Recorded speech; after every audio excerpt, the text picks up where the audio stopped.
Hi guys, welcome to my channel. I am Ram. So today we are going to see about RSA. Okay, RSA algorithm. So RSA is a cryptography platform where we can encrypt and decrypt a message. So this video is a follow-up video of the previous video where we saw about prime numbers. Okay, so we saw the prime numbers and its users. So in the user side, I said about cryptography is one of the uses of cryptography is one of the platform where we are using prime numbers. Okay, so one of the cryptography platform is this RSA, Rivers, Shamir and Adelman. Okay, so Rivers, Shamir, Adelman is the name of three mathematicians. Okay, so these three mathematicians are the one who designed the algorithm for RSA. Okay, RSA is a system. Okay, RSA is a platform. It's a cryptographic platform where we can encrypt and decrypt a secret message. Okay, so if you want to encrypt a message, we can use this formula or equation, and we can encrypt a message into another format, and we can decrypt the same message by using this formula. Okay, so by using this two simple equation, we can do any number of secret transactions that we want. Okay, this is very secure. Okay, this is very secure. Even banks use this encryption and decryption equation to lock their credential. Okay, so imagine banks are the one who have millions and millions of dollars. Okay, even they use this simple equation to lock their own money for safe. Okay, so you might be wondered by this. By using a prime number, we are getting this equation, and using this simple equation, we are locking a million and millions of dollars. So this is the power of maths and to be precise. Okay, so if you learn maths in this way, it will be very useful for you. So let's go into the learning for now. So in order to find this, okay, this I will start with the flow chart where I am going to explain the inner operation of it as well. Okay, first I will explain the flow chart. Okay, so that will be person A. Okay, there will be a person B.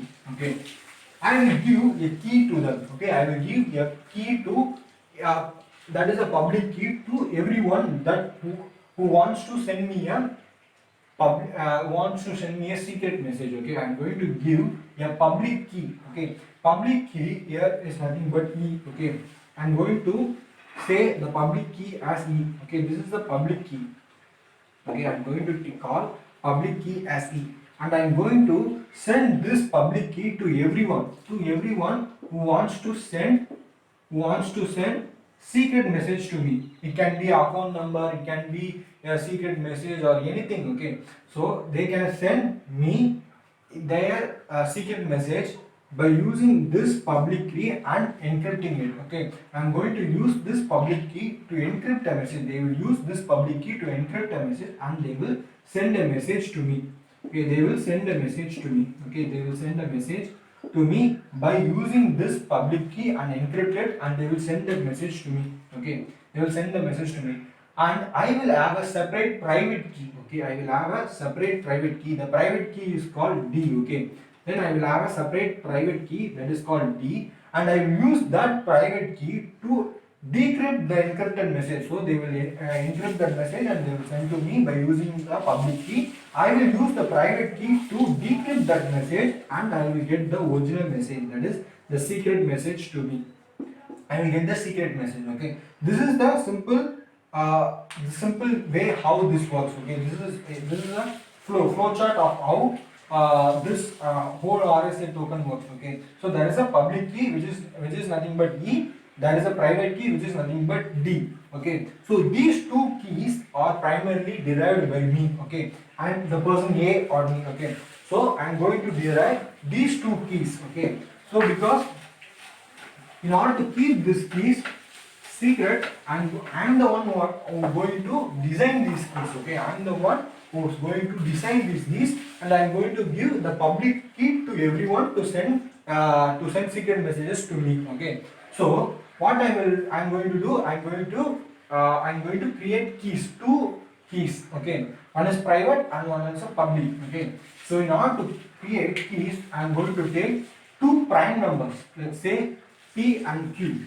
I am going to take two prime numbers P and Q. So I will take P as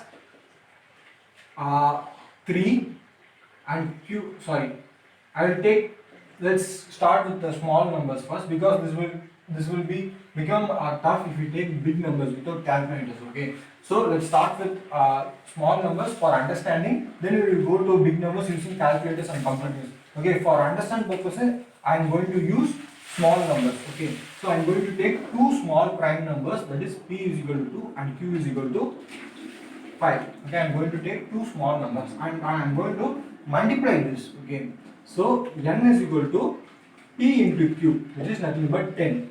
So I got the n value, which is nothing but 10. Okay, can you see I've got 10, so I'm using n.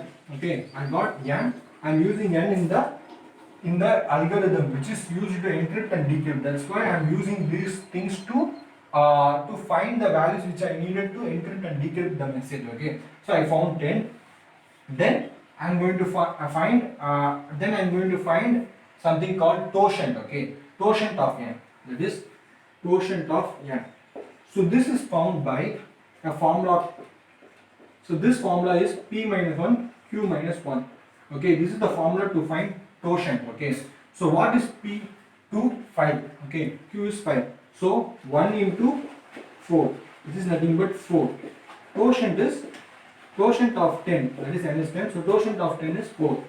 Okay, why I needed this totient is, I will explain in the next step. Why I need this is in order to get the public key. Okay, E is the public key here. Okay, so I will write here public.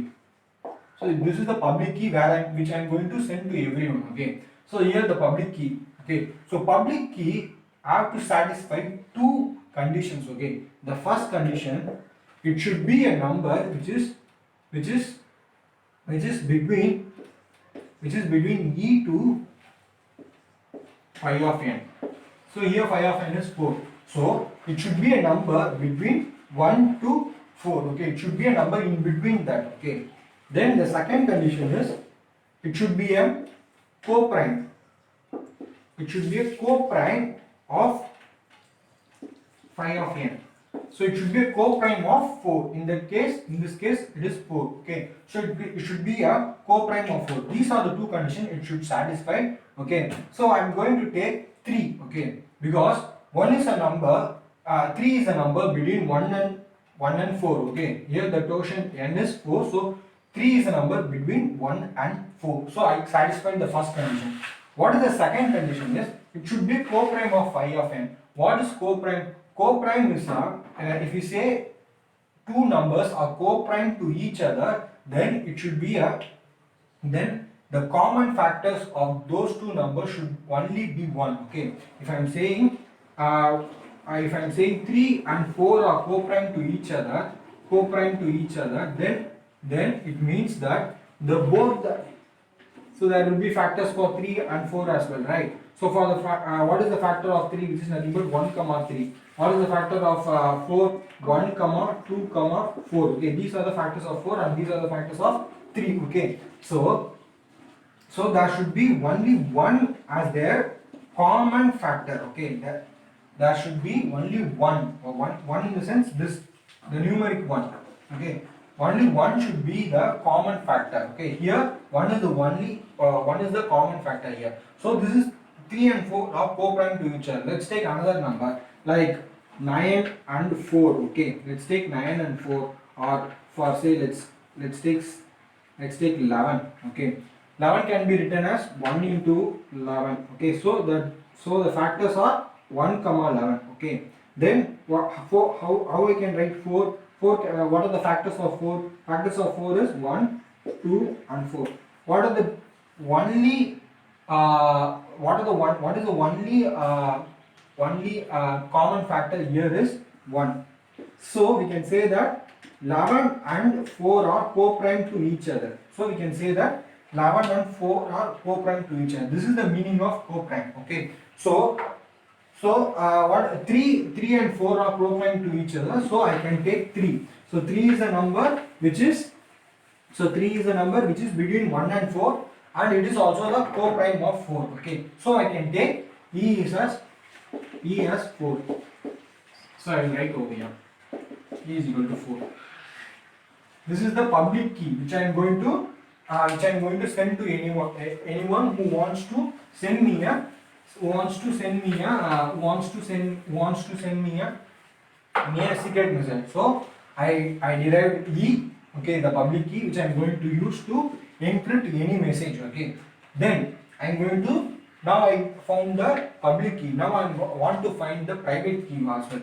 So private key, for finding private key, which is D over here. So private key is D, okay. Private key is denoted by the term D over here. So private key is found by D in uh, D into E is a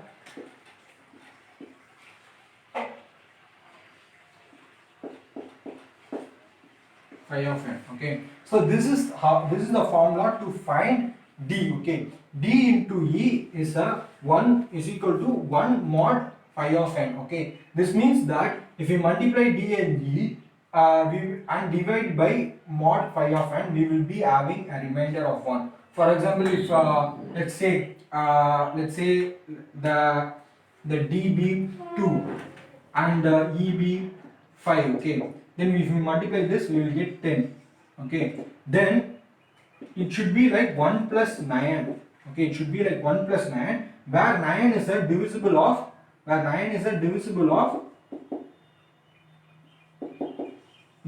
phi of n, okay. So this is what they are trying to explain over here, okay. So if you know the modulus concept, you can easily relate to this. But I will explain the mod concept in a separate video. So this video will be very short, okay. So if I start to explain modulus concept, it will be very big. So I am just trying to simplify this, okay. So if I am trying to simplify this and I want to get D value, okay. So I know already what is E value, which is nothing but 3, right? Sorry, I wrote 4 over here. This is nothing but 3, okay. So D, anything into 3 should give some value x, okay.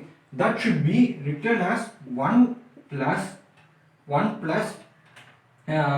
x of, I mean, let's take y of phi of n. So here the phi of n is 1 plus y into phi of n is 4, so 4. So it should be a format like this, okay. So if I take like let's say if I'm going to take a number 2, so okay, so if I take number 2 into 6 will be 6, 2 into 3 will be 6. If I take a number 3, it will be 9, it will be 12, it will be 15, okay. So it will be goes on like this, okay. So if I want to find a number that should be like if I take this number, for example 6, it can be written as 2 plus 1 into 4, okay. This can be written as 1 plus 2 into 4. So this can be written as 0, okay. 0 plus 3 into 4, okay. And this can be written as the next part is 18, then 21.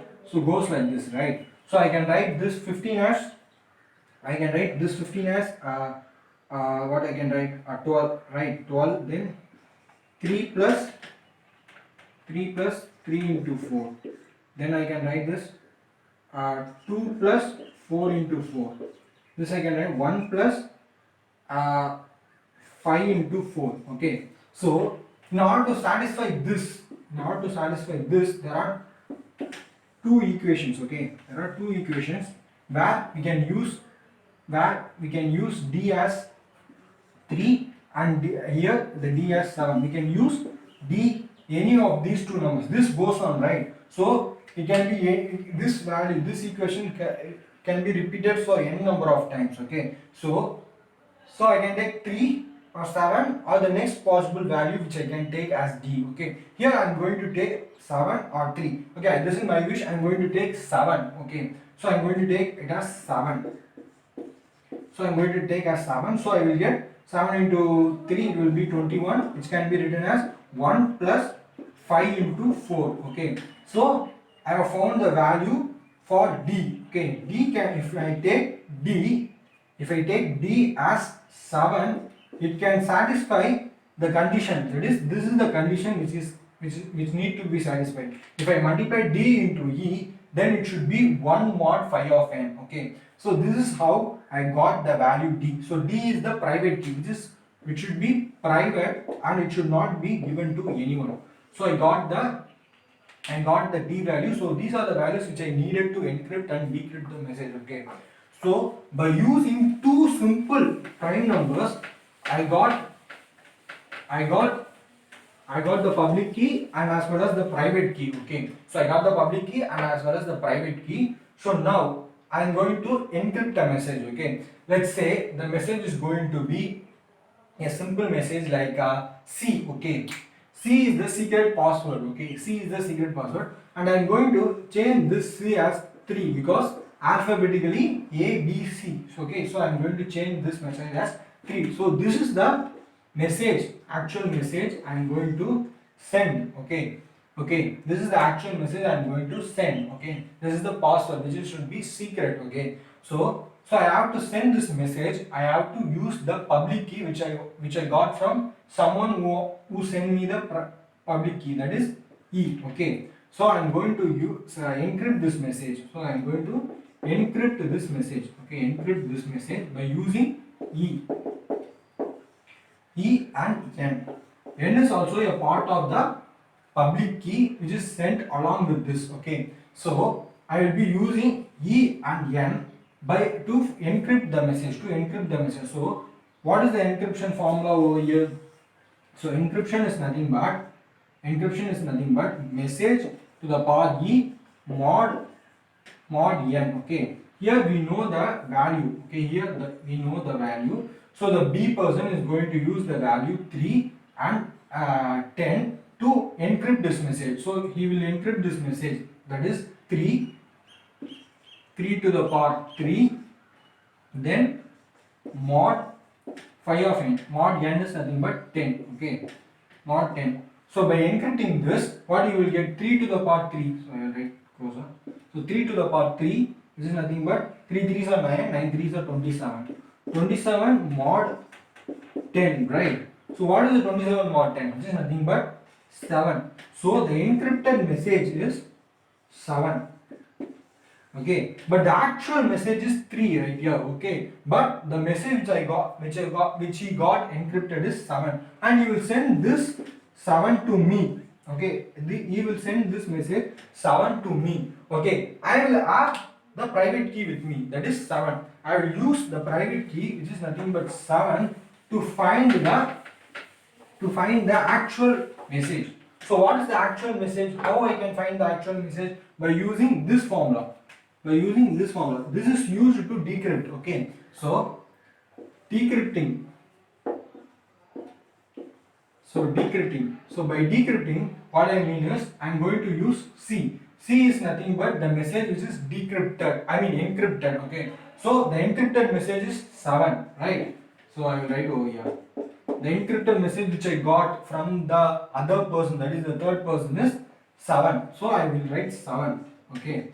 So what is the value of D? D is the private key which I have already, which is 7. So 7. Okay. So then mod phi of n. So phi of n is here 10. Okay.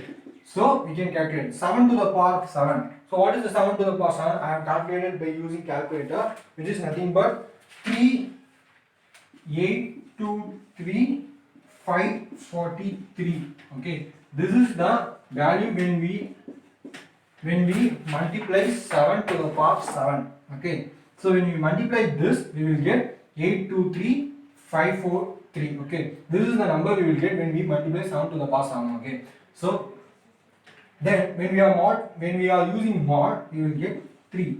So I got 3, which is nothing but I am just going to convert this into a whole number, which is I am going to convert this number into a divisible of 10. I can easily convert this number into 823 540. Okay, since it is 10, I can easily do that. Okay, so the remainder will be 3. Okay, So the remainder is 3. So I got the actual message which is 3. Okay, this is what we started. I forgot to write over here. So this is the message where we started. I used 3 and I encrypted and I got a value C, which is the encrypted message 7. Okay, 7 is the encrypted message. By using 7, I again decrypted and I got a value 3 again. So I got the 3. I got the value 3. So what is 3? 3 is nothing but the third alphabet of the alphabetic letter. So which is nothing but the message is C. So I got the secret message which is C. Okay. So this is the secret message which has only one letter or one character, right? If you are doing this for multiple characters, like a big character which is has 10 digits or 10 characters, so it will be very difficult. So the whole system will be very expanded and the calculation will also will be very difficult for us. So this is why I use only small numbers to calculate to get a easy value to in order to just explain you what and how RSA works. Okay, this is how RSA works. Okay, so I have taken the two small prime number and I got two keys, which is nothing but a private key and public key. I will give the public key to some person and I will ask him if you want to send me a secret message, use that key and encrypt it and send to me. I will have a private key and I will use this private key and decrypt that message and I will get the actual secret message what it is. Okay, so this is how the whole cryptography works in RSA. Okay, all the RSA algorithm. But now there will be a question. Okay, so these two numbers are very simple, very easy prime number, very small prime numbers. So if someone have to try to decipher the public and private key, they can do it. Okay, they can do it because the prime number is very small, 2 and 5. Okay, but if we increase the prime number, if we calculate the private and the public key by using a bigger prime number, like a prime number which has 10 digits or 20 digits, okay, which will be this big or like it will runs into digits, okay, 10 digits, okay. So by using that, if we calculate the keys, if we find the keys and if we give that public key and have our private key, and if someone knows that public key and even if they try to decipher what the prime number is, they can't, because it is very difficult to decipher a prime number which runs into multiple digits. Okay, it can be easy for 2 or 3 digits, but it will be very difficult for multiple digits like 10 or 20 digits. It will be very difficult. So this is where the prime numbers comes into the picture, and the prime this is the reason why we are striving hard to find a bigger and bigger prime numbers in order to keep our secret message secure and clean. Okay, so if the prime number is very small,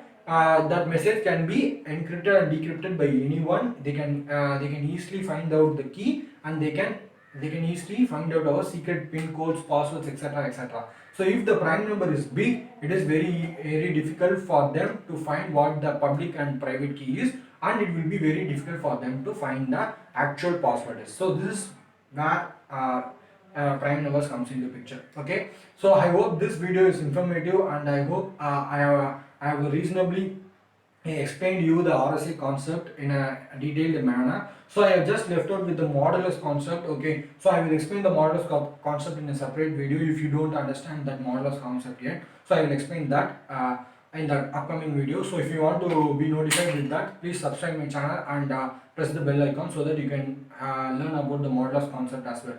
So I hope this video is informative. If it is very informative, like this video, share to your friends and subscribe my channel for the future content as well. If you have any other queries, let me know in the comment section. You can also follow me in the Instagram and you can ask any queries over there as well. So thank you. Have a great day. Bye bye.